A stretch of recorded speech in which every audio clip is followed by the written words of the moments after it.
ਸਤਿ ਸ਼੍ਰੀ ਅਕਾਲ ਜੀ। ਅੱਜ ਆਪਾਂ ਵੈਜ ਕਟਲੈਟਸ ਬਣਾ ਰਹੇ ਹਾਂ ਮਿਲਟਸ ਦੇ ਹਰੀ ਕੰਗਨੀ ਦੇ। ਹਰੀ ਕੰਗਨੀ ਦੇ ਬੈਨੀਫਿਟਸ ਤੁਸੀਂ ਡਿਸਕ੍ਰਿਪਸ਼ਨ ਬਾਕਸ ਵਿੱਚੋਂ ਪੜ੍ਹ ਸਕਦੇ ਹੋ। ਲੈਫਟ ਸਾਈਡ ਤੇ ਬਲੈਕ ਕਲਰ ਦਾ ਐਰੋ ਆ ਰਿਹਾ, ਉਹਨੂੰ ਪ੍ਰੈਸ ਕਰਕੇ ਤੁਸੀਂ ਉਹਨੂੰ ਖੋਲ ਕੇ ਪੜੋ। ਇਹ ਹਰੀ ਕੰਗਨੀ ਹੈ, ਬੋਇਲਡ ਹੈ। ਇਹ ਵੇਸਨ ਇਹਦੇ 'ਚ ਪਏਗਾ। ਇਹ ਸਬਜ਼ੀਆਂ ਪਾਵਾਂਗੇ, ਇੱਕ ਕੈਰਟ ਪਏਗੀ, ਇੱਕ ਕੈਪਸਿਕਮ ਪਏਗੀ, 2 ਪਿਆਜ਼ ਪੈਣਗੇ ਤੇ ਇਹ ਜਿੰਜਰ लसन 8-10 ਹੈਗੇ ਇਹਦੀਆਂ ਤੇ ਹਰੀਆਂ ਮਿਰਚਾਂ ਨੇ, ਇਹ ਪੈਣ ਗਿਆ। ਜਿਹੜੀ ਗਾਜਰ ਹੈ ਇਹਨੂੰ ਵੀ ਚੌਪ ਕਰਨਾ ਹੈ ਤੇ ਕੈਪਸਿਕਮ ਦੇ ਸੀਡਸ ਨਿਕਾਲ ਕੇ ਇਹਨੂੰ ਚੌਪ ਕਰਨਾ ਹੈ, ਇਹਨੂੰ ਵੀ ਚੌਪ ਕਰਨਾ ਤੇ ਹਰੀ ਮਿਰਚ, ਲਸਣ, ਅਦਰਕ ਨੂੰ ਆਪਾਂ ਗ੍ਰਾਈਂਡ ਕਰਾਂਗੇ, ਇਸ ਦਾ ਪੇਸਟ ਬਣਾਵਾਂਗੇ। ਇਹ ਛੋਲਿਆਂ ਦੀ ਬੋਇਲਡ ਦਾਲ ਹੈ ਤੇ ਇਹਦੇ ਵਿੱਚ ਮਸਾਲੇ ਪੈਣਗੇ। ਨਮਕ, ਇਹ ਹੈਗਾ ਪੁਦੀਨਾ ਹਰਾ, ਹਰੇ ਪੱਤੇ ਸੁਕਾਏ ਹੋਏ ਤੇ ਇਹ ਹਰਾ ਧਨੀਆ ਸੁਕਾਇਆ ਹੋਇਆ ਹੈਗਾ। ਚਾਟ ਮਸਾਲਾ, ਇਹ ਗਰਮ ਮਸਾਲਾ ਪਏਗਾ। ਫਰਾਈ ਕਰਨ ਲਈ ਚਾਹੀਦਾ ਸਰੋਂ ਦਾ ਤੇਲ। ਪੀਸ ਨੂੰ ਉਬਾਲ ਲਿਆ ਤੇ ਪਿਆਜ਼ ਨੂੰ ਆਪਾਂ ਚੌਪ ਕਰ ਲਿਆ, ਗਾਜਰ ਨੂੰ ਵੀ ਚੌਪ ਕਰ ਲਿਆ ਤੇ ਇਹ ਸ਼ਿਮਲਾ ਮਿਰਚ ਹੈ, ਇਹਨੂੰ ਵੀ ਚੌਪ ਕਰ ਲਿਆ।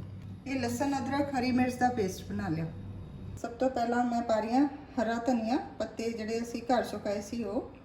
ਇਹ ਪੁਦੀਨਾ ਵੀ ਘਰ ਪੱਤੇ ਸੁਕਾਏ ਸੀਗੇ, ਫਰੈਸ਼, मतलब फ्रेश लीव्स भी पा सकते हैं तो आप ऐसा ड्राई भी पा सकते हैं। ये है नमक, 1 चम्मच चाट मसाला पाएंगे, ये गरम मसाला 1 चम्मच गरम मसाला पेगा। अदरक, हरी मिर्च का पेस्ट है, ये पावांगे। हम सारे मसालिਆਂ ਨੂੰ ਆਪਾਂ ਮਿਕਸ ਕਰਦੇ ਹਾਂ ਪਹਿਲਾਂ। ਫਿਰ ਇਸ ਵਿੱਚ ਵੇਸਣ ਮਿਲਾਵਾਂਗੇ। ਇਹਦੇ ਵਿੱਚ 1 ਕੌਲੀ ਹਰੀ ਕੰਗਣੀ ਸੀ ਜੀ, ਬੋਇਲਡ, 5 ਮਿੰਟ ਉਬਾਲੀ ਹੋਈ ਸੀਗੀ। ਹੁਣ ਅਸੀਂ ਇਹਦੇ ਵਿੱਚ ਵੇਸਣ ਐਡ ਕਰਦੇ ਹਾਂ। ਇਹ 3 ਚਮਚ ਹੈ।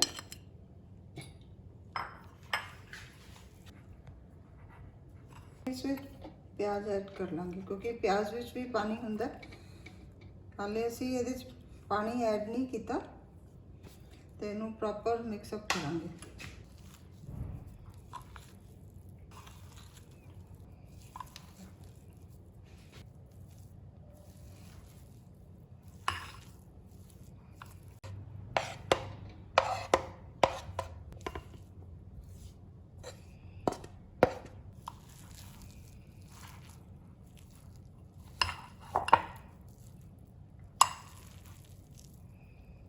ਇਸ ਹੁਣ ਆਪਾਂ ਨੇ ਸਾਰਾ ਸਬਜ਼ੀਆਂ ਵੀ ਪਾ ਲਈਆਂ ਤੇ ਹੁਣ ਇਹਨੂੰ ਆਪਾਂ ਪਲੇਟ ਵਿੱਚ ਪਾ ਲੈਣੇ ਕਿ ਪ੍ਰੋਪਰ ਸਾਰਾ ਕੁਝ ਮਿਕਸ ਹੋ ਜਾਵੇ।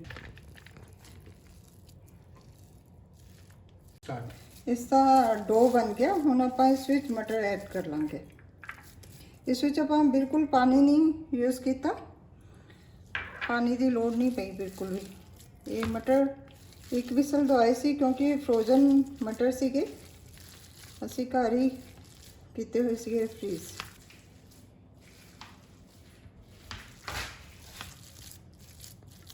ਹੁਣ ਇਸ ਵਿੱਚ ਇਹ ਛੋਲਿਆਂ ਦੀ ਦਾਲ ਬੋਇਲਡ ਹੈ, ਇਹਨੂੰ ਵਿੱਚ ਐਡ ਕਰ ਦਾਂਗੇ।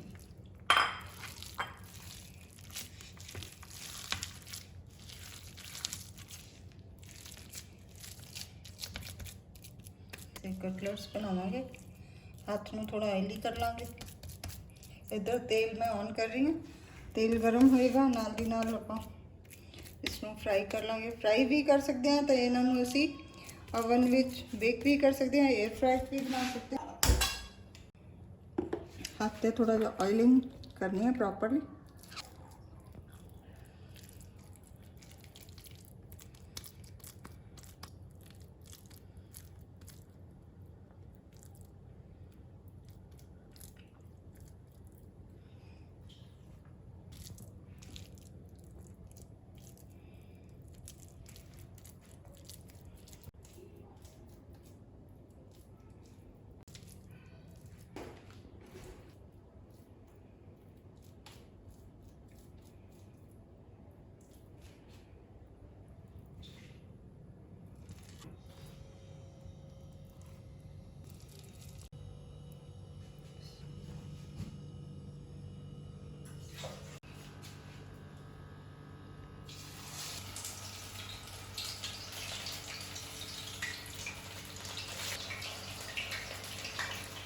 इसे बनाने कोई खास टाइम भी नहीं लगा।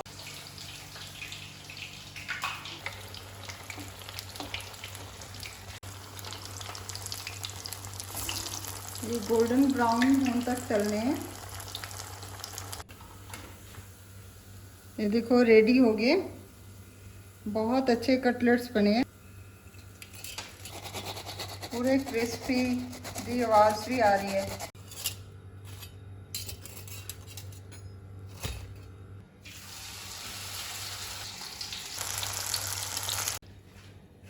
रेडी टू ईट हो गए हैं, रेडी। देखो कोई खास टाइम भी नहीं लग गया इन्हों बनाने ली।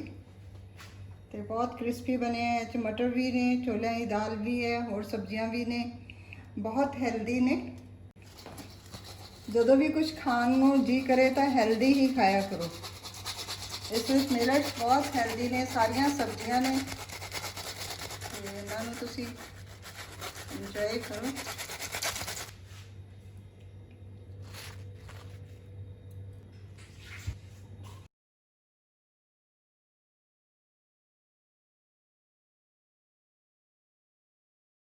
ਤੁਸੀਂ ਮੇਰਾ ਚੈਨਲ ਸਬਸਕ੍ਰਾਈਬ ਨਹੀਂ ਕੀਤਾ ਤਾਂ ਹੁਣੇ ਕਰ ਦਿਓ ਤੇ ਹੋਰ ਵੀਡੀਓਜ਼ ਦੇਖਣ ਲਈ ਬੈਲ ਆਈਕਨ ਦਬ ਦਿਓ ਤੇ ਮੇਰੀ ਵੀਡੀਓ ਨੂੰ ਲਾਈਕ ਕਮੈਂਟ ਤੇ ਸ਼ੇਅਰ ਕਰੋ।